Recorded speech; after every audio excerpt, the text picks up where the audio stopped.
ನಿಮ್ಮದು ಬಾಡೋ ಹೂವು ಬೇಡ ಅಂತಾನೆ. ಜಗದ್ಗುರು ಮಧ್ವಾಚಾರ್ಯರು 8 ಬಗೆಯ ಹೂವನ್ನು ದೇವರಿಗೆ ಅರ್ಪಣೆ ಮಾಡ್ತಿದ್ರಂತೆ. ಅಷ್ಟಭಿರ್ಭಾವ ಪುಷ್ಪೈ, ಭಾವನಾತ್ಮಕ 8 ಪುಷ್ಪ ಭಗವಂತನಿಗೆ ಅರ್ಪಣೆ ಮಾಡಬೇಕು.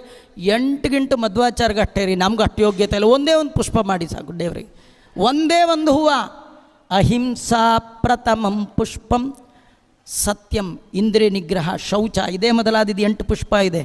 ನೀವು ನಿಮ್ಮ ಹಿರಿಯರಿಗೆ ನಿಮ್ಮ ಮಾತು ಸಮಾಧಾನ ತರುವ ಹಾಗೆ ಮಾತಾಡೋದು ಕಲೀರಿ ಸಾಕು.